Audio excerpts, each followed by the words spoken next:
Bonjour et merci de nous retrouver pour La Foi prise au mot, votre émission de formation et de réflexion. Cette semaine, nous vous proposons de découvrir une lettre que tous les théologiens s'accordent à trouver d'une importance capitale. Publiée par le pape François le 17 juillet 2024, elle s'intitule « Sur le rôle de la littérature dans la formation ». Met en effet en lumière l'importance de la littérature dans la formation spirituelle et pastorale des prêtres et évidemment de tous les chrétiens. Dans ce beau texte, le pape nous invite à redécouvrir la puissance des romans et des poèmes pour nourrir la foi, approfondir notre compréhension de l'être humain et entrer en dialogue avec la culture de notre temps. Il explore des thématiques comme la maturation personnelle, le rôle de la lecture dans le discernement spirituel et son impact sur l'annonce de l'Évangile. Il appelle donc chacun à s'ouvrir à la richesse de la littérature.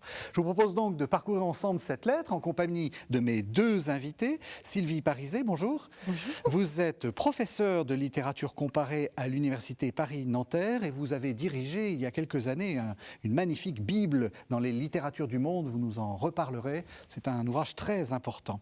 Et puis le père Benoît Lobé, bonjour. Bonjour. Vous êtes professeur à l'Université catholique de Louvain, en Belgique, et vous êtes le doyen de la cathédrale et de la ville de Bruxelles. En effet. Vous êtes même l'archiprêtre, comme on dit, de la cathédrale.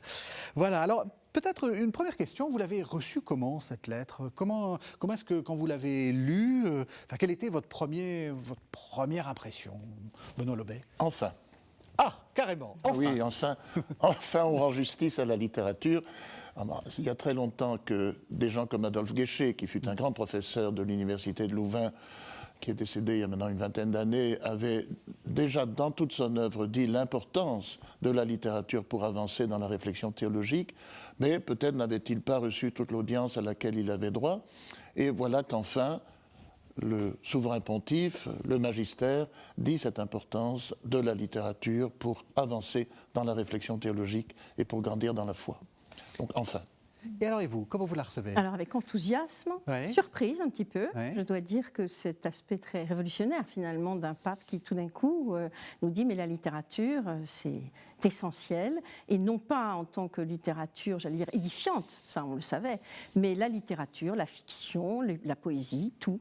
Et c'est un véritable baume sur notre cœur parce que la littérature a parfois été vue d'un mauvais œil par certains croyants en disant que ça pouvait être une distraction, un divertissement pascalien. Et nous sommes tellement heureux, nous les littéraires, à la suite de William Marx, qui lui aussi a préfacé cette lettre, qui l'a préfacée, nous disons tous notre joie à voir la littérature reconnue à sa juste valeur. Alors, madame le professeur, c'est un bon élève ? Il connaît la littérature ? Excellent élève, si j'ose me permettre. Oui, il connaît bien la littérature ? Remarquable. Et c'est là qu'on sent précisément cette formation qui a été la sienne, celle d'un, comme moi, comme tout le monde, d'un enseignant, comme beaucoup, d'un enseignant de littérature. Oui. Et que c'est parce qu'il l'a véritablement, je dirais, utilisé en classe avec des élèves qu'il a pu en voir l'aspect extrêmement fructueux de cet apprentissage des lettres. Donc oui, c'est quelqu'un qui parle de ce qu'il connaît, remarquablement, et il avait même reçu Borges dans ses cours, donc voilà, c'est un très grand pédagogue et amoureux de la littérature, j'ai presque envie de dire, si on me permet. Au contraire. Vous avez dit enfin... Oui, oui, comme le dit William Marx dans la très belle préface qu'il donne à l'édition de cette belle lettre, c'est une espèce d'index inversé, puisque pendant longtemps, le magistère de l'Église a mis à l'index un certain nombre de livres qu'il ne fallait surtout pas lire ni ouvrir. Il y avait des enfers dans les bibliothèques, etc. Et aujourd'hui, le pape ouvre ces bibliothèques en disant « lisez de tout ». Pas seulement, en effet, la littérature édifiante. On sait qu'il y a une littérature catholique, entre guillemets, en France, qui naît à un certain moment et qui meurt à un certain moment. C'est très étrange. Ouais. On voit une littérature catholique pas partout en francophonie, mais en France, naître à la fin du XIXe siècle, et puis, mettons, après la guerre, le dernier Julien Green n'est déjà plus comme ça, s'estomper. On peut d'ailleurs se demander, ça c'est une question adventiste, mais pourquoi ça naît, pourquoi ça meurt. Ouais, voilà. ouais. Mais pas seulement cette littérature-là, donc les Mauriac, les Claudel, les Bernanos, les Péguy, les Huysmans, tout ce qu'on veut, Julien Green, mais la littérature en général, la fiction en particulier, la poésie en particulier, qu'elle soit d'inspiration chrétienne, croyante ou non, lisez de tout, dit le pape. Donc c'est l'index inversé. Et c'est pas un peu dangereux parce que la littérature c'est très immoral. Mais à un moment donné, le pape convoque son saint patron, si j'ose dire, Ignace de Loyola, en disant que la littérature, en ce qu'elle peut bouleverser nos représentations, évidemment, et donc aussi nos conceptions préfabriquées du bien et du mal, elle peut les interroger, etc. Cette littérature est à l'origine d'un discernement au sens ignatien du mot, et qui permet d'avancer donc dans la foi. Pas du tout de contrarier la foi, mais de la faire mûrir et d'avancer dans la foi. Et ça, quand même, merci de cette réflexion. Oui, je dirais même qu'elle permet d'avancer dans la foi pour les croyants, et pour ceux qui ne sont pas croyants, elle permet en tout cas d'assurer de solides repères éthiques qui naissent de la littérature elle-même et qui permettent progressivement de se poser les bonnes questions, au lieu d'être dans une sorte d'axiologie simpliste, de manichéisme dans lequel il y a le bien d'un côté, le mal de l'autre. Eh bien, la littérature reprend les grands textes bibliques, par exemple, c'est un exemple parmi d'autres, le mythe de Caïn et Abel, pour nous montrer que, eh bien, nous sommes tous peut-être un peu des petits Caïns, pour nous montrer qu'on peut aussi regarder les choses d'un autre œil et qu'il faut exercer notre discernement, comme vous le disiez. Donc c'est utile aux croyants, certes, mais c'est aussi utile comme, je dirais, enseignement à une voie progressive de l'éthique, c'est-à-dire une morale qui va s'apprendre à travers les expériences que l'œuvre littéraire nous permet de faire. Je crois même qu'il avait été montré que des juges, par exemple aux États-Unis, qui avaient lu Dickens, avaient des jugements plus modérés, meilleurs, lorsqu'ils étaient entrés finalement dans cet univers de Dickens et de la grande pauvreté, pour comprendre mieux ce que les petits délinquants qu'ils avaient à juger avaient dû subir dans leur enfance et les raisons pour lesquelles ils en étaient arrivés là. Donc, Et c'est là qu'on voit qu'il y a une accointance très profonde entre la littérature de fiction, les romans, l'invention littéraire, et la théologie. Parce que des deux côtés, il y a une capacité de révélation que possède la littérature. Un grand auteur comme Marguerite Yourcenar, faisant réflexion sur l'un de ses deux grands romans, qui est L'œuvre noire, où elle invente un personnage qui est Zénon, enfin une espèce d'alchimiste de la Renaissance, etc. Elle a toujours dit ensuite que ce personnage qu'elle avait inventé toute pièce, lui apprenait la vie. Elle l'avait certes inventé, mais ce personnage avait une consistance qui lui permettait de révéler à l'auteur elle-même ce qu'il en était de la vie, du bien, du mal, des choix à faire, etc., des options à prendre. Donc, il y a, et j'emploie le mot de révélation à dessein, parce qu'on l'utilise aussi en théologie, il y a une révélation dans la littérature, et il n'y a cette révélation que dans la littérature, que dans la fiction. Que dans la fiction. Ah oui. Ah, vous êtes... Ah oui. Pourquoi la fiction? Parce que d'une certaine façon, on pourrait se dire aussi, pourquoi pas dans le discours théologique, voilà, lisons de la théologie, on aura la révélation. Ah oui, mais on raterait alors l'aspect de surprise, l'aspect d'invention. Le discours formaté d'un essai, par exemple, est intéressant naturellement. On ne va pas renoncer aux essais théologiques, bien sûr, mais c'est un discours qui est déjà à l'avance construit. On sait où on va arriver. On a déjà le schéma dans sa tête. Tandis qu'un romancier ne sait pas où ses personnages vont le conduire. Il se laisse guider, il se laisse prendre par la main. Et c'est ça qui est formidable. Et c'est là qu'il y a cet aspect de révélation. On ne sait pas à l'avance ce que les personnages qu'on laisse vivre sur le papier vont vous apprendre. Et ils vous apprennent quelque chose d'inattendu. De même que la Bible, qui est peut-être la première grande littérature, nous apprend quelque chose d'inattendu. Elle nous révèle une vérité qu'on n'aurait pas pu percevoir autrement. Vous êtes d'accord avec cette idée justement que les personnages échappent d'une certaine façon à leur auteur ou que... En tout cas, oui, je trouve ça absolument passionnant. Et c'est vrai que je trouve que le parallèle fait avec la Bible est fondamental. C'est-à-dire que la Bible est aussi et d'abord une œuvre littéraire, me semble-t-il. Certes, c'est une œuvre révélée pour les croyants, mais c'est une œuvre littéraire. Nous, c'est ainsi que nous l'enseignons à l'université. Et en tant qu'œuvre littéraire, elle déploie son infinie richesse. Elle est, je dirais, à chaque fois qu'un lecteur s'en empare, elle construit, le lecteur co-construit, comme on dit, sa propre vision du monde. Et c'est vrai que je pense que par rapport à la littérature elle-même, la littérature profane, qui n'est pas celle de la Bible, il y a un chemin dont on sait où il mène, et c'est la grandeur de la littérature, c'est la grandeur de la poésie aussi.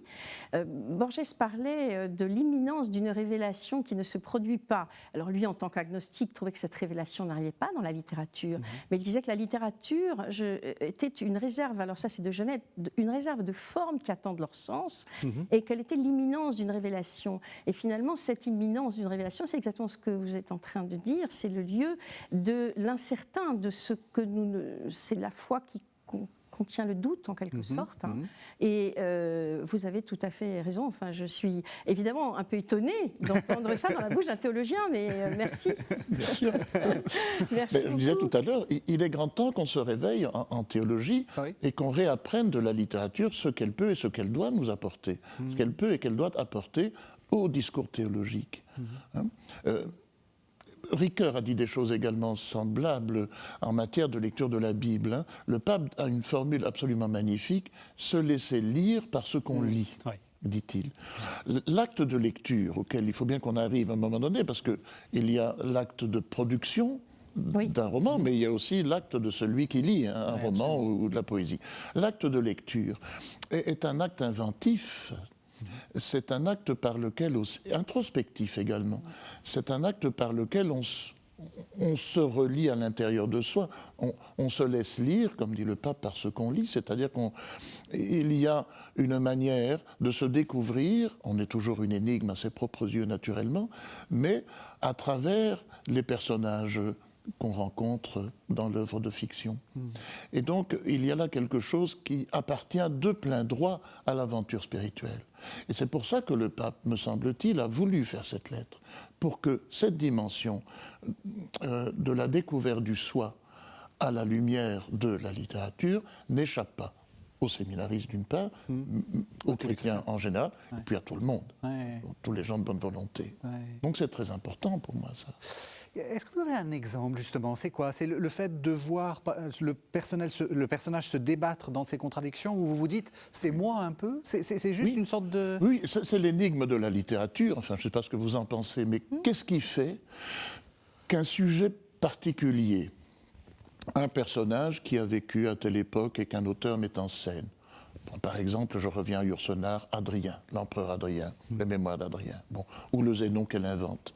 Ce personnage particulier qui a vécu à une certaine époque, qui a eu un certain contexte culturel et religieux qui n'est plus le nôtre et qui a eu à affronter des problèmes qui ne sont pas nécessairement les nôtres, etc. Qu'est-ce qui fait que, quand on rencontre la façon dont un romancier a mis en scène ce personnage, on se dit, mais c'est moi. Mais moi, je suis confronté aux mêmes questions, aux mêmes problèmes, même si les contextes sont évidemment très différents. Et alors, comment est-ce que moi, je retentis quand je lis cela? Comment est-ce que je me sens bouleversé quand je lis cela? Comment est-ce que moi, j'aurais réagi? Donc, c'est là que le questionnement qui vient de cette révélation dont nous parlons tout à l'heure est important aussi dans la progression spirituelle d'un être humain, évidemment d'un chrétien, le pape a raison de le souligner, mais de quiconque est sensible à l'aventure spirituelle. Oui, c'est la richesse de l'acte de lecture qui à la fois nous permet par le biais de l'identification, parce que je crois que ce que vous dites là est très important, il y a cette capacité du lecteur à s'identifier à un personnage, à une situation, et il y a ensuite toute la faculté créatrice active de l'imagination. Le pape insiste beaucoup dans sa lettre aussi sur cet aspect des choses, c'est que la lecture est non seulement créatrice, mais elle est active. Et il oppose même un petit peu, je dirais, la lecture à d'autres activités. Il parle des, je sais pas quoi, des jeux vidéo. Il parle des smartphones, je crois même. Je crois même qu'il parle des smartphones. C'est la première fois que dans le magistère, on parle des smartphones, mais c'est important. Et il insiste sur le fait que la lecture est probablement l'acte qui nécessite, ou qui suscite le plus, enfin, une activité créatrice. Il faut que l'imagination se mette en route, il faut pouvoir se projeter, il faut pouvoir imaginer, il faut pouvoir construire tout un univers intérieur à partir des mots qui sont tout simplement mis sur le papier. Et c'est vrai que c'est la richesse infinie de la littérature, même, alors on ne va pas débattre d'une hiérarchie entre les arts, mais William Marx en parlait récemment, la peinture, le cinéma, certes, mais nulle part ailleurs que dans la lecture, vous n'êtes avec simplement quelques mots, et parfois un poème de quelques vers, qui tout simplement va susciter d'infinis questionnements et va ouvrir un univers à partir de quelques mots jetés sur le papier. En plus, c'est quelque chose de très économique, c'est-à-dire qu'on n'a pas besoin d'une technologie, on peut être sur une île déserte, il suffit un petit bout de papier, quelques lignes, et tout de suite, on est plongé dans d'infinis questionnements. Et donc, cette faculté de discernement, effectivement, de cette activité créatrice est fondamentale, elle est propre à la lecture. Ah, ça oui. Ouais. Et on peut se poser la question aussi de savoir, dès lors, comment se fait-il que cela résonne en moi? Parce que tout ce qui s'écrit sur le papier ne résonne pas en moi. Hein. Non. Tout le monde n'est pas écrivain. Bon. Il y a de grands écrivains, il y en a quelques-uns par siècle, de très grands, et il y en a d'autres qui sont des grands écrivains, mais tout le monde n'est pas écrivain. Comment se fait-il qu'à un moment donné, on peut dire « j'ai rencontré un écrivain qui m'a bouleversé » et qui est devenu indispensable à ma vie spirituelle. Et là, je pense qu'il est nécessaire de parler de ce qui fait l'écriture, qu'on peut appeler, par exemple, le style. Il y a un style qu'on rencontre ou qu'on ne rencontre pas, c'est-à-dire un travail. J'ai toujours été frappé en rencontrant quelques écrivains de grand renom, ou de moins grand renom, mais qui étaient de vrais écrivains, qu'ils parlaient de leur métier en disant « mon travail ». Est-ce que vous travaillez ? Se disaient-ils l'un à l'autre. Et le mot travail voulait dire chez eux, est-ce qu'on écrit ce que vous êtes en train d'écrire? Comme si rien d'autre ne comptait. Un véritable écrivain, c'est quelqu'un qui tous les matins écrit, parce que c'est son travail. C'est presque sa raison de vivre. On ne fait pas ça en dilettante. Et dès lors, il y a un véritable effort qui est fait sur la langue, sur le maniement de la langue. C'est vraiment une ascèse. Ah. Non, alors je suis tout à fait d'accord avec l'ascèse, bien évidemment. Mais j'aimerais peut-être ici, en tant que comparatrice, faire intervenir un personnage essentiel qui est le traducteur. Grandeur et misère de la traduction. Parce que puisque vous abordez la question du style, comment notre capacité créatrice, lorsque nous co-construisons l'œuvre en la lisant, puisque nous sommes, on le sait maintenant, depuis l'herméneutique contemporaine, qui a beaucoup insisté sur moi, le livre n'est rien sans nous, si j'ose dire, comment se fait-il que ce système se mette en route? Vous parlez du style, mais le style ne peut être perçu que par celui qui lit la langue dans laquelle a été écrite l'œuvre. Et c'est là où moi je voudrais rendre hommage au traducteur. Alors, on retrouve la vieille question de la Bible, finalement. Ah oui, c'est... Bon, toutes choses étant égales par ailleurs, c'est bien aussi cette question-là dont il faut traiter. Mais lorsque Proust, par exemple, écrit dans un français exceptionnel, ou lorsque Dostoïevski, en russe, nous plonge dans les abîmes de l'âme humaine, certes, c'est très intéressant sur le plan du style pour celui qui le lit en langue originale, mais je trouve qu'il faut rendre hommage ici aux ces traducteurs, et je crois beaucoup que c'est là le miracle de Babel, d'une certaine façon. Il y a une possibilité pour nous d'atteindre à quelque chose au-delà même du style propre qui est celui de l'écrivain, par le biais de la traduction, d'atteindre à quelque chose qui est paradoxal, puisque finalement, on pourrait dire que c'est la littérature, une fois qu'on lui a enlevé ce qui était sa propre substance, c'est-à-dire la langue française, la langue russe. Et oui, il en reste quelque chose, et donc il y a encore un mystère encore plus grand, je trouve. Vous avez bien raison, c'est le mystère de la traduction. Mais c'est un autre texte, alors, la traduction, et c'est pourquoi il y a de bons traducteurs et des traducteurs qui sont moins bons. Et voilà, là aussi, c'est un vrai travail de traduire. Voilà, c'est pour ça que je voulais leur rendre hommage aux traducteurs, absolument. Et puis aussi inciter peut-être les lecteurs à ne pas hésiter à lire des traductions et de lire de la littérature venant de tout pays. Voilà. Ah, ça c'est important. Parce que finalement, c'est vrai qu'on enseigne beaucoup dans les collèges, les lycées, la littérature française, par exemple, en France, ou la littérature anglaise. Mais je crois que lire, le pape évoque à un moment donné le fait que la lecture, c'est ce qui nous décentre de nous-mêmes. Alors c'est vrai sur le plan de cette fameuse identification dont vous parliez, c'est vrai de tous ces univers auxquels nous ouvre la lecture, mais je crois que c'est encore plus vrai lorsque nous lisons une œuvre qui a été écrite dans une culture et une langue autre, et que nous essayons modestement d'y arriver grâce à l'immense talent des traducteurs, et que de ce fait, fait, nous entrons dans la culture africaine, la culture caribéenne, la culture même de l'Asie, par exemple. Alors, je pense aussi à cet écrivain-poète qui est François Tcheng, un passeur de culture, justement, le dit de Tiani, un roman très intéressant à lire, qui nous met au cœur de cette ouverture. Et c'est un décentrement non seulement de nous-mêmes, mais un décentrement aussi de nos habitudes culturelles. De notre... Oui, vous avez raison, le pape le dit, il parle de passerelle envers la culture et le dialogue. Oui. Je ne ferai jamais l'expérience d'être comme Chinua Achebe, quelque part en Afrique, dans les années 60, et je n'aurai jamais cette possibilité-là de comprendre ce monde-là, sauf par la littérature. Exactement. C'est le miracle de la littérature. Oui. Et ça marche, finalement, dans l'espace, mais dans le temps aussi, ça vous le disiez tout à l'heure. Ouais. Qu'est-ce qui fait que nous pouvons vibrer avec Adrien et qu'il a quelque chose à nous dire, tant de siècles après. Et je dirais même aussi, puisque vous avez abordé cette question du temps, que le lecteur lui-même, en fonction des âges de la vie, va pouvoir, je dirais, retrouver la littérature encore d'une autre façon lorsqu'il aura 40 ans, s'il relit une œuvre qu'il a lue à l'âge de 20 ans.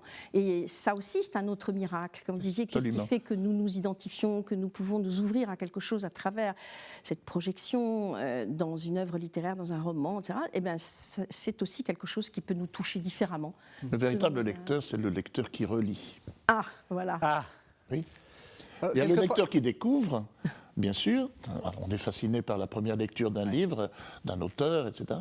Mais le lecteur qui relit, qui lit à plusieurs moments un même texte, ça, en effet, c'est le vrai lecteur pour moi. Alors, quelquefois, il y a des livres qui ne résistent pas à la relecture. Ah, j'allais dire, c'est un test pour voir si c'est une grande œuvre. Qu'est-ce que vous relisez ? Mauriac, Proust. Proust. J'ai commencé à lire Proust à 18 ans. Et puis je l'ai lu à 40 ans, et puis je l'ai relu à 55 ans, et puis je le relirai peut-être encore, je ne sais pas, si Dieu me prête vie. Alors, j'ai relu Bernanos, un auteur catholique, mais voilà, pour moi, un auteur très important. J'ai relu Mauriac, les petits romans de Mauriac de l'entre-deux-guerres, qui sont fascinants. Et ça résiste à la lecture, ça ? Ah oui. Enfin, pour moi. Oui, non, mais absolument. Et vous, qu'est-ce que vous avez relu ? Alors, vous relisez par profession, c'est ça alors, aussi ? Déjà, j'allais dire, effectivement, à chaque fois que je fais cours sur un auteur, je le relis quand même. Oui. Bon, là, récemment, je relisais Joseph Conrad, par exemple, parce que je faisais cours sur Heart of Darkness, au cœur des ténèbres. Et puis également, j'ai aussi fait Ça vaut le coup de qu'on lise ça ? Oui, c'est terrible, c'est un roman. J'ai eu un moment de repentir, parce que je me suis dit, mais j'ai fait lire à mes étudiants une œuvre atroce qui plonge au cœur de la noirceur de l'âme humaine, et là aussi c'est le miracle de la littérature, il y a quand même une révélation au bout, et quelque chose qui est de l'ordre de, the horror, l'horreur. Et puis c'est un roman qui, sous des dehors très noirs, est tout de même aussi une rencontre avec ces étincelles de lumière, aussi bien au niveau humain pour ceux qui ne sont pas croyants qu'au niveau spirituel, puisque vous disiez tout à l'heure une aventure spirituelle, celle de la lecture, mais c'est aussi une aventure humaine pour ceux qui ne sont pas croyants. Donc moi je relis, oui, par exemple en ce moment Conrad, je relis indéfiniment Borges. Et c'est là où la lettre du pape me touche particulièrement. Oui, parce que il cite Proust, il cite Borges. Alors, vous êtes nos auteurs favoris. Voilà. Voilà, qu'est-ce que vous y trouvez dans Borges ? Mais écoutez, je dirais que Borges est en quelque sorte un peu un Socrate moderne, c'est-à-dire qu'il nous permet de naître à nous-mêmes. Il y a une maïeutique chez Borges qui est absolument fabuleuse. Je pense, par exemple, il y a deux contes particulièrement qui me marquent et que je relis sans cesse, c'est l'écriture du Dieu et puis la bibliothèque de Babel. Alors, l'écriture du Dieu, c'est un conte tout simple dans lequel un grand prêtre maya est enfermé dans une prison par les conquistadors, il va mourir, puis à côté de lui, il y a un tigre ou un jaguar, peu importe, parce que c'est la traduction là aussi, qui est dans la cellule d'à côté, et en voyant les taches, il peut tenter de percevoir l'ineffable, l'écriture du Dieu, avoir une extase mystique en quelque sorte qui lui permettrait de sauver la lignée maya dont il est le grand prêtre et de se sauver lui pour ne pas mourir. Or en réalité, que fait-il à ce moment-là ? Une fois qu'il a atteint cette écriture du Dieu, il ne fait rien. Donc le lecteur est renvoyé à ses propres choix herméneutiques. Il doit savoir s'il en tant que croyant, il pense qu'il est possible d'atteindre une forme d'extase, et donc qu'en réalité, s'il ne fait rien, c'est parce qu'il est au-delà maintenant de tout pouvoir temporel et qu'il ne souhaite pas utiliser ce pouvoir temporel. C'est une explication possible du conte, il y en a beaucoup d'autres. Ou au contraire, si tout simplement il est devenu fou, il a perdu la raison, et c'est bien pour ça qu'il croupit dans sa prison, parce qu'en fait, cette histoire d'écriture du Dieu, c'est tout à fait quelque chose de fou et de délirant. Et donc, si vous voulez, ce simple conte nous renvoie à nos propres choix. C'est une naissance à nous-mêmes en tant que lecteurs, non seulement, je dirais, bien sûr, sur le plan de la psychologie, de tout ce que nous pouvons, le discernement sur nous-mêmes, mais aussi sur le plan spirituel, sur le plan de nos choix métaphysiques, je dirais presque. C'est pour ça que Borges est absolument... pour moi, un des plus grands auteurs dans la bibliothèque de Babel aussi, après cet espace cauchemardesque que nous arpentons, à la fin, eh bien, on est un peu comme dans le mythe de Sisyphe, on est renvoyé, d'ailleurs c'est un texte qui est contemporain, il faut imaginer Sisyphe heureux. Eh bien, ça, c'est Albert Camus, ça. Voilà, c'est Albert Camus, bien sûr, et à la fin de la bibliothèque de Babel de Borges, eh bien, il faut que il se console à un élégant espoir, celui que tout ce monde absurde et finalement relève d'un ordre avec un O majuscule. Et voilà le lecteur renvoyé à lui-même. Que va-t-il, à la suite de cette aventure que l'agnostique Borges nous propose, effectuer comme choix métaphysique? Qu'est-ce qu'il va sentir de cet esprit? C'est là qu'on voit bien l'importance spirituelle de la littérature, qui permet de donner une chair, une consistance à l'aventure humaine, et qui permet à celui qui lit une certaine introspection qui est nécessaire dans l'aventure spirituelle. Parce qu'il y a en réalité deux choses que nous ignorons absolument. Nous ne savons pas qui est Dieu. Et, enfin, on l'a mis en 4 lignes, encagé en 4 lignes dans nos petits catéchismes d'autrefois, mais c'est une belle prétention. Il faut se méfier de ceux qui disent qu'ils le savent. Oui, on ne sait pas qui est Dieu, et on ne sait pas qui on est soi-même. On ne se connaît jamais. Et la prière, mettons, en tout cas la vie spirituelle, est la mise en rapport de ces deux abîmes d'inconnaissance. Donc il faut pour ça donner de la chair à cette inconnaissance, à cette introspection qui n'est jamais achevée. La littérature sert à cela. Elle ouvre des horizons humains. Ça, le pape y insiste beaucoup. On va vers l'autre, l'autre qui est en nous-mêmes, autant que l'autre qui est en dehors de nous. On arrive à une connaissance de soi qui nous échappe toujours naturellement, parce qu'on est toujours l'autre de soi-même. Mais quand même, on affine petit à petit nos peurs, nos angoisses, nos incertitudes, etc. Et cela fait partie de la foi. Ça fait partie de l'aventure spirituelle de quiconque veut s'y livrer. Mais pour le croyant, ça fait partie de la foi. La grande nouveauté de ce texte du pape, c'est de dire cela. Il n'y a pas de foi sans cela. Il y a sinon une idéologie, il y a sinon la répétition d'une doctrine ou de je ne sais quoi, mais ce n'est pas la foi chrétienne. La foi chrétienne, c'est l'incarnation. Dieu, oui, mais dans la chair humaine, dans l'épaisseur humaine. Et l'épaisseur humaine, eh bien, elle se livre aussi à travers la littérature. Dans les romans. Dans les romans, dans la fiction, dans la poésie aussi. Oui, parce qu'en fait, je reprends une expression du poète Claude Vigée que j'aime particulièrement, et qui dit ce sont les mots en lesquels la chair du monde s'incarne. Pour le poète qu'il est, c'est cela, et c'est ce mouvement d'incarnation en réalité qui peut être profane pour l'écrivain qui n'a pas la foi, mais qui peut être évidemment d'ordre spirituel.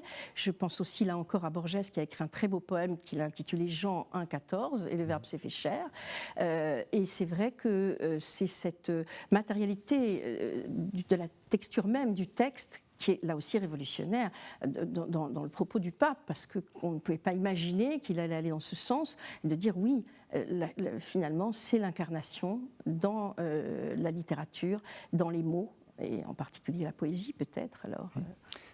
Et dans la mise en scène de personnages. Pour moi, par exemple, c'est un auteur catholique que je vais citer ici, c'est Bernanos. Mais la plus belle manière de parler de la grâce, qui est quand même une aventure chrétienne, c'est dans le journal d'un curé de campagne, cette rencontre admirable entre ce petit prêtre qui ne sait plus s'il croit, qui ne sait plus prier, qui ne sait plus s'il a la foi, et cette comtesse qui a aussi des reproches à faire à Dieu parce qu'elle a perdu un petit enfant en bas âge, etc. Ces deux-là se rencontrent un soir et à travers leur conversation, cette comtesse retrouve la paix du cœur, retrouve la prière et dans la foulée Alors, les romans de Bernanos, c'est pas les familles de Versailles, elle meurt. Le curé de campagne va faire sa visite mortuaire, revient et écrit dans son journal, puisque c'est ça le sujet du roman, merveille. Donc il dit, je lui ai rendu la paix qu'elle avait. Moi qui ne sais plus prier, moi qui n'ai rien, je lui ai rendu la paix. Merveille que l'on puisse ainsi faire présent de ce qu'on ne possède pas. Doux miracle de nos mains vides. Et voilà ce que la littérature, par la mise en scène de deux personnages, peut faire appréhender de ce qui est au cœur de la foi chrétienne. Quand on pense qu'on va donner ce qu'on a, on se trompe et généralement on trompe les autres. En régime chrétien, on donne ce qu'on n'a pas, qui transite à travers nos failles, nos manques, etc. La littérature nous rappelle cela, cette dimension du manque, cette dimension du désarroi, qui est nécessaire à l'expression de la foi. Donc voilà, ça c'est une page de Bernanos, il en est d'autres chez d'autres auteurs, mais c'est pour dire l'importance pour moi de l'expression littéraire aussi de la foi.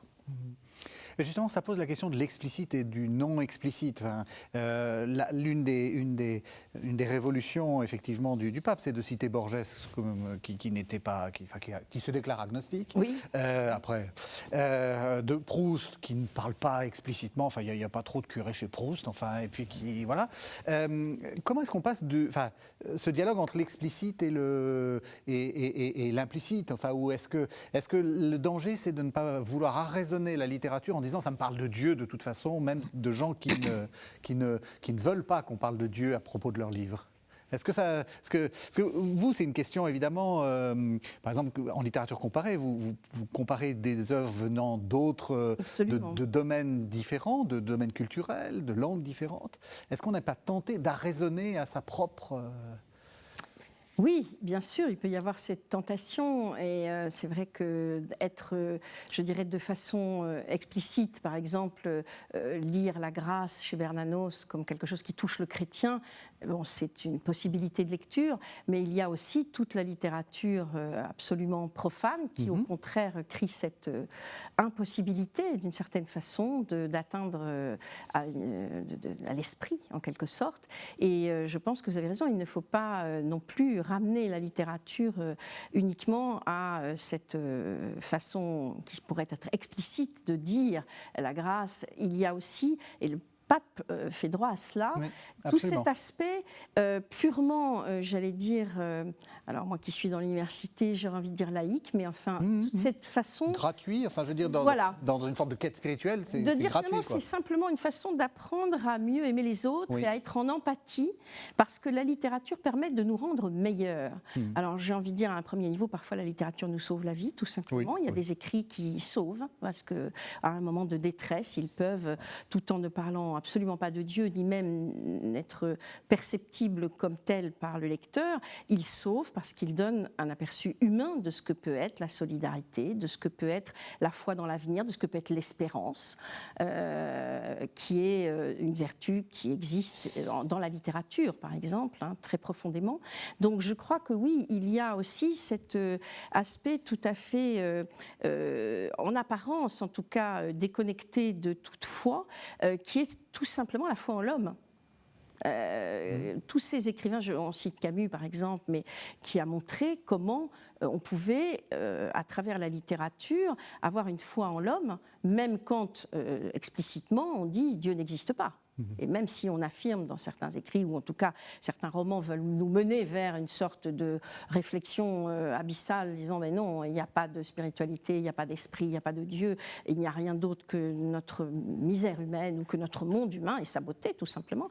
Et malgré cela, c'est vrai qu'un miracle se produit dans la littérature. Et c'est là où je la trouve vraiment révolutionnaire aussi encore cette lettre, parce que le pape reconnaît tout simplement, je crois qu'il le dit que c'est une capacité à mieux aimer que nous apprend ce que nous apprend la littérature, c'est aussi à être en empathie, à mieux aimer l'autre dans ses travers, dans ses doutes, dans ses drames.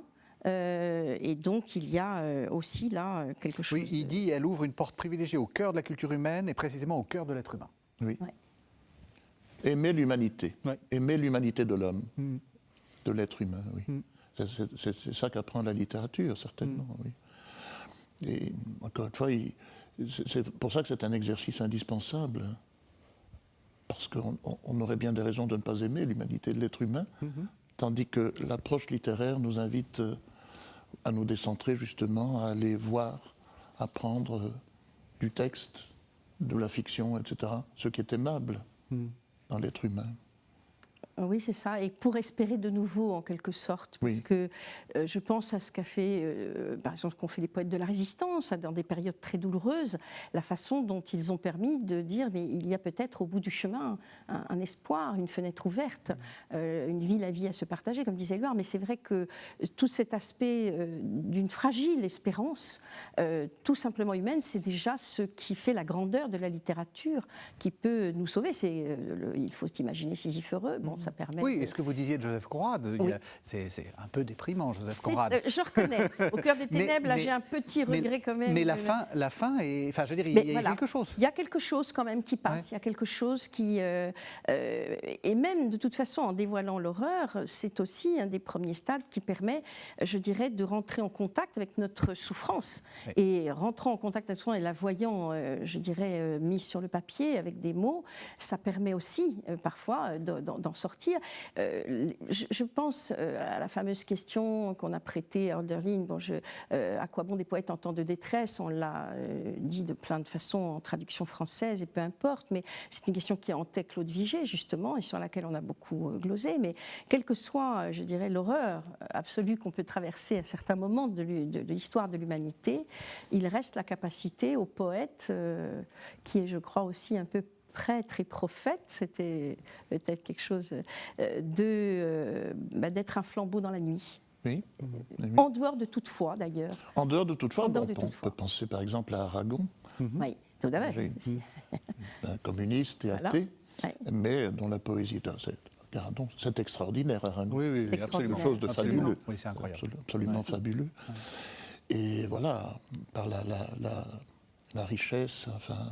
pas comment dire ça, je ne sais pas quel mot mettre sur la poésie d'Aragon, mais enfin, la somptuosité de ces textes, il met le doigt sur l'énigme de la condition humaine, sur ce questionnement jamais achevé, c'est magnifique. Il n'y a pas d'amour heureux. Oui, absolument. Oui. Et puis, puis il est souvent pas très loin de Dieu. Enfin, je veux dire, on sent que ça frémit. Il garde cette double appartenance, celui qui croit au ciel et celui qui n'y croit pas. C'est ça, oui. Et la littérature est peut-être aussi ce lieu, cet espace où peuvent être réunis celui qui croit au ciel et celui qui n'y croit pas. Selon l'immense ouverture qui est celle de cette littérature qui embrasse toutes les cultures, qui nous rassemble dans une interrogation sans fin, qui touche nos souffrances, mais en même temps nos espérances, notre capacité à surmonter la détresse pour continuer à avancer. Alors, je vais poser à chacun une question qui va dans son domaine. Il dit la parole poétique donne sur l'infini, mais elle invoque la parole de Dieu. Et il dit il y a une sorte d'affinité entre le prêtre et le poète. Alors, est-ce que vous vous sentez prêtre ou est-ce que vous vous sentez poète? Il faut savoir ce qu'on dit quand on dit ça. Bon, d'abord, je rappelle que le pape voulait d'abord adresser cette lettre aux séminaristes. Oui. Futurs prêtres. Et il s'en explique d'ailleurs au début. Il dit, mais finalement, je me suis dit que c'était bien pour tout le monde, en tout cas pour tous les chrétiens, et puis tous les hommes de bonne volonté, comme on dit, j'imagine. Donc il y a un premier souci chez le pape, c'est que les prêtres ou les futurs prêtres soient formés à la théologie aussi, pas seulement évidemment, à travers la littérature. Soient formés à la foi chrétienne et à leur mission de prêtre, de ministre ordonné, aussi à travers la littérature. Ça me semble que c'est intéressant à observer. Le prêtre est quelqu'un qui doit faire résonner la parole de Dieu dans la prédication et en général dans la pastorale. C'est quand même un de ses premiers rôles, et de la même façon d'ailleurs après dans l'économie sacramentelle.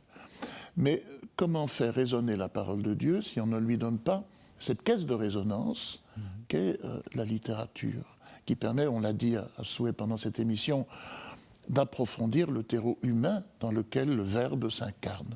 Le Verbe s'est fait chair, et il s'est fait chair dans un terreau complexe que la littérature petit à petit dénoue.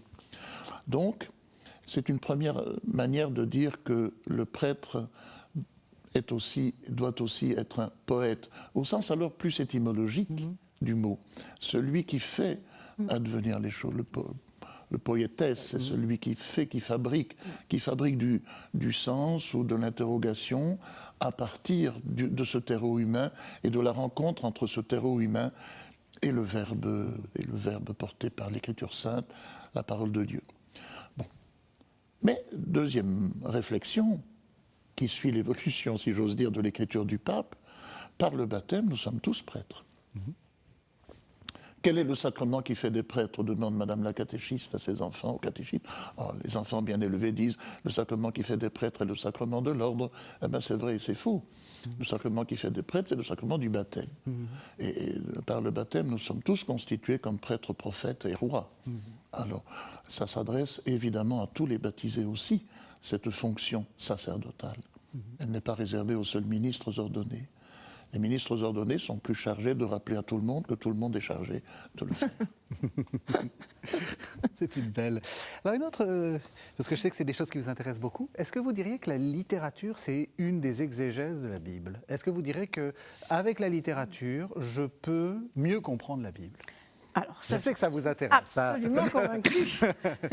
J'en suis absolument convaincue. C'est-à-dire qu'effectivement, dans cet aller-retour entre la Bible comme œuvre littéraire et les œuvres qui utilisent, si j'ose dire, j'aime pas le terme, mais enfin, en tout cas, qui reprennent la Bible, il y a un aller-retour qui n'est pas toujours dans le sens qu'on croit. C'est-à-dire qu'effectivement, la littérature va permettre de mieux comprendre la Bible. Et on le voit même dans certains phénomènes extrêmement intéressants, qui est la façon dont, notamment dans les 30 dernières années du XXe siècle, les exégètes se sont, je dirais, inspirés des travaux des littéraires. Alors d'abord d'un point de vue herméneutique, ça c'est évident. On voit aujourd'hui beaucoup d'exégètes qui utilisent les travaux de nos bons Genette et autres, de tout ce qui a été... Bon. Mais d'un point de vue plus profond, c'est vrai que le sens que parfois les exégètes redonnent à un épisode biblique, il est parfois annoncé par les écrivains qui sont comme des prophètes en la matière. Je pense au mythe de Babel, par exemple. On a eu en gros, pendant 2000 ans, l'idée que le mythe de Babel, c'était le drame parce qu'on avait perdu cette langue unique des origines et que la corruption de cette horrible tour qui était synonyme d'hubris nous avait privés de l'idiome sacré.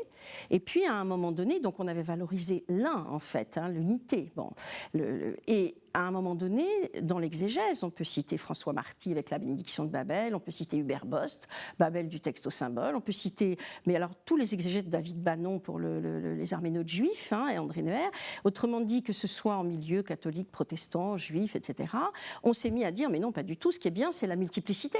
Donc en fait, c'est heureux qu'il y ait eu Babel, parce que c'est ce qui a permis de renoncer à cette hubris d'un monde d'un monde unique.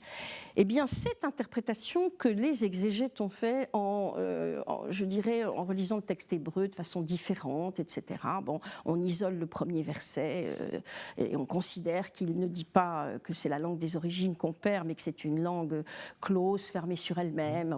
On réinterprète différemment l'hébreu et on donne... Alors là, on a un exemple, les exégètes disent ça. Mais quand je vois la littérature le disait 50 ans plus tôt. On l'avait déjà, évidemment, chez Mallarmé, chez beaucoup d'autres. Et puis ensuite, on a des écrivains comme Pierre Emmanuel, avec son magnifique Babel, qui est écrit au sortir de la Seconde Guerre mondiale, et qui vise tout autant, d'ailleurs, les camps staliniens que les camps, évidemment, du Troisième Reich. Il y a quelque chose, enfin de Hitler, il y a quelque chose, si vous voulez, là, d'une sorte, comme si la littérature était dans les avant-postes de la relecture du texte biblique et d'un épisode biblique, en permettant ensuite aux exégètes de se dire, mais dans le fond, peut-être que le texte biblique peut être lu autrement, puisque l'interprétation, on le sait, est infinie.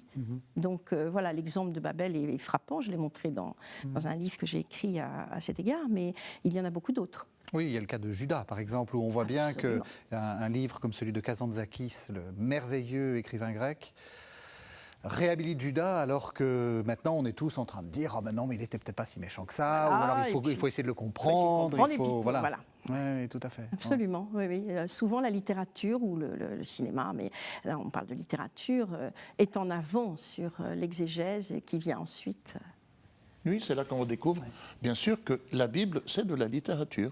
Oui, ça c'est... L'approche narrative de la Bible en exégèse, par exemple, a triomphé quand même durant les 30 dernières années et nous rappelle ça, que la Bible peut et doit aussi être lue bien sûr avec l'expérience historico-critique, bien sûr avec des approches psychanalytiques, mais comme de la littérature. Hein. Ça, je crois que c'est vraiment important de le rappeler aussi. Et ça lève un peu notre question de tout à l'heure sur explicitement livre de foi ou pas livre de foi. Quand on lit les récits des chroniques, les rois petit à petit qui il y a un petit peu d'Adonai, il y a un petit peu de Seigneur dedans, mais en fait c'est des histoires très très humaines. C'est des histoires extrêmement humaines. Regardez le combat de Jacob. Qui est en même temps extrêmement spirituel dans la Genèse. C'est une histoire de jalousie entre deux frères, de réconciliation et de crainte et de peur et de mise au jour de tout ce qui habite ce pauvre Jacob et qui va porter dans sa lutte avec l'ange, c'est-à-dire aussi avec lui-même et avec Dieu. Bon, il y a tout ça. C'est formidable. Formidable. Oui. Je pense à Judith aussi, en fait. La fin justifie-t-elle les moyens, par exemple. Voilà aussi quelque chose qui appartient aussi bien au monde de l'esprit que tout simplement au monde humain. C'est-à-dire que lorsque moi je fais étudier, je parlais du compagnon secret de Conrad, dans lequel il est question de juger, puisqu'on revient au propos initial du pape, qui était de dire ça nous permet de ne pas avoir un jugement tranché et de nous ouvrir à la multiplicité finalement de ces comportements humains, leur complexité. Eh bien, un marin tue un autre marin parce que ce dernier va entraîner tout l'équipage à sa perte. Et bon, est-ce que tuer quelqu'un, nous sommes dans Caïn et Abel, c'est une bonne chose ou une mauvaise chose quand on va sauver derrière 30 ou 40 vies sur ce navire? Et tout le récit de Conrad est fondé sur l'exploration finalement de ces motivations qui ont fait de ce marin à un moment donné un Caïn qui a tué quelqu'un. Et pouvons-nous le juger? Il y a vraiment une mise en perspective très fine des complexités de l'âme humaine, de l'impossibilité parfois même à juger. Et puis on redécouvre aussi certains textes évangéliques, par exemple, autrement, quand on les prend par le biais littéraire. Les paraboles, par exemple, dont on a trop souvent dit, notamment à catéchèse, qu'elles étaient des petites historiettes destinées à illustrer un propos, par ailleurs constitué dogmatiquement ou doctrinalement, etc. C'est pas vrai du tout, ce sont des énigmes. Oui. Et Jésus le dit à un moment donné, on lui pose action, pourquoi tu leur parles en parabole? Pour qu'ils ne comprennent pas. Donc c'est exactement le contraire. Je parle en parabole non pas pour qu'ils comprennent plus facilement, mais pour que voyant, ils ne voient pas, et qu'entendant, ils n'écoutent pas, et qu'ils finissent par ne pas comprendre. On dit, mais à quoi ça sert alors ces paraboles? Elles sont des énigmes, et ça vous renvoie à l'énigme que vous êtes vous-même, et au chemin qu'il faut faire dans toute existence humaine à travers ce genre d'énigmes. Et on redécouvre, me semble-t-il, grâce à la littérature, des textes évangéliques, par exemple, les paraboles, autrement. Alors, oui, allez-y. Oui, on arrive à la fin de l'émission, donc Non, allez-y. Je disais simplement, oui, ça ouvre au mystère, en fait. Oui. C'est ça, c'est que la littérature a cet infini pouvoir de nous ouvrir au mystère, tout simplement, et après, par définition, on ne sait ce qu'il y a. Eh bien, le mystère reste le mystère. Voilà. Et c'est un peu aussi ce sens que vous donniez à la parabole qui permet non pas d'éclaircir, non pas de figer le sens, mais de l'ouvrir. C'est ce qui fait la grandeur de l'acte de lecture, pour revenir à notre lecteur qui doit... Alors on arrive à la fin de l'émission. Peut-être, quel serait le conseil que vous donneriez aux téléspectateurs, soit de lecture, soit peut-être d'attitude face à la littérature? Je vous nomme en charge de la formation des séminaristes. Qu'est-ce que vous mettez sur la liste? Ou alors est-ce que vous faites une liste? Alors, vous avez dit qu'il n'y a pas d'index. Il n'y a pas d'index. Lisez Proust. Ça, c'est une école. C'est long, hein? Il faut avoir du temps. Oui, mais il faut aussi rappeler qu'en littérature, dans la lecture de la littérature, on est libre. On peut prendre un livre et le laisser, puis le reprendre après. On est libre. Lisez Proust. Enfin, ouvrez un livre. Ne lisez pas les commentaires qu'on fait sur les auteurs. Lisez les auteurs. C'est toujours beaucoup plus intéressant d'aller au texte lui-même. Et lisez les commentaires après. Ce qu'ont écrit les autres sur l'auteur, lisez-le, mais après. Faites vous-même votre propre expérience de lecture. Ouvrez Proust. Ne lisez pas d'abord 10 commentaires ou 10 introductions à l'œuvre de Proust, ça va vous décourager. Ouvrez la recherche, plongez-vous dedans. Et puis on verra bien. Alors moi je dirais, Borges, pour y revenir, désolé, ça va faire un peu Ouais, obsessionnel. Mais vous avez l'obsession du pape, ça va. Voilà, vous êtes ça pardonné. va, je suis dans la droite ligne. Non, je dirais surtout d'aller lire effectivement des littératures du monde entier. Hein. Pas pour rien que j'ai dirigé la Bible dans les littératures. On va en parler du juste monde, après. Parce que c'est précisément ce que j'essaye de faire en tant que enseignant en littérature comparée. Et je trouve qu'il y a une richesse infinie. Alors, la littérature indienne, la littérature caribéenne, la littérature d'Amérique, bien sûr, les littératures d'Amérique du Sud, bon, on va y revenir, mais les littératures africaines qui sont d'une richesse infinie, et notamment lorsqu'elles reprennent la Bible, précisément. Parce que c'est souvent elles qui la reprennent de la manière la plus riche qui soit, ou en tout cas d'une manière particulièrement riche. Merci à tous les deux. Alors, pour aller plus loin, eh bien, il faut aller à Bruxelles. Oui. Il faut aller à Bruxelles, puisque dans cette auguste cathédrale dont vous êtes l'archiprêtre, vous avez organisé des conférences de carême. Voilà. Sur cette lettre, justement. Absolument. La lettre du pape nous a donné l'idée d'organiser cette année les conférences du carême, 3 dimanches de suite, à propos du rapport entre la foi et la littérature. Alors, la première sera consacrée, elle sera une de vos collègues, Marie-Noël Tabu, qui connaît bien ici. admirablement les émissions consacrées aux lectures du dimanche. Elle viendra nous parler précisément de la Bible comme littérature. Ensuite, nous aurons Arnaud Montou. Arnaud viendra parler de Marie-Noël, dont le procès en béatification a été initié, grande poétesse française que l'on connaît. Et puis, normalement, il n'est pas encore complètement d'accord, mais il va l'être. Monseigneur Chauvet, l'ancien recteur de Notre-Dame, actuellement curé de la Madeleine, mais qui est aussi un passionné de Bernanos, viendra nous parler de Bernanos et l'invincible espérance. On est aussi dans l'année jubilaire de l'espérance. Si on veut savoir les dates, etc., on cherche sur Il y a le un site cathédrale de Bruxelles. Très bien. Et vous tombez là-dessus. Parfait. Inévitablement. Et puis peut-être un mot sur cet opus magnum, là, la Bible dans les littératures du monde, donc séparé aux éditions du Cerf. Ce sont 2 gros volumes. Voilà, dans un coffret. Voilà, dans un coffret, donc une sorte d'encyclopédie. Qu'est-ce que vous avez essayé de faire ? On a essayé de retracer l'ensemble des liens qui unissent, on va dire, la Bible, œuvre littéraire majeure, et les littératures du monde entier. Alors le propos était un petit peu, évidemment, un zeste d'hubris, s'il en faut parfois, bon.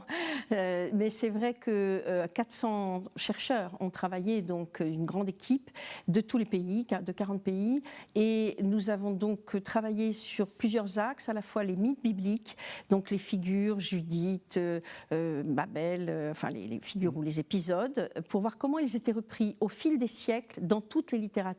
C'est là qu'on s'aperçoit, et qu'on s'est aperçu, que les littératures des pays du monde entier tenaient une place considérable à cet égard. L'Océanie, l'Afrique, l'Inde, enfin tout.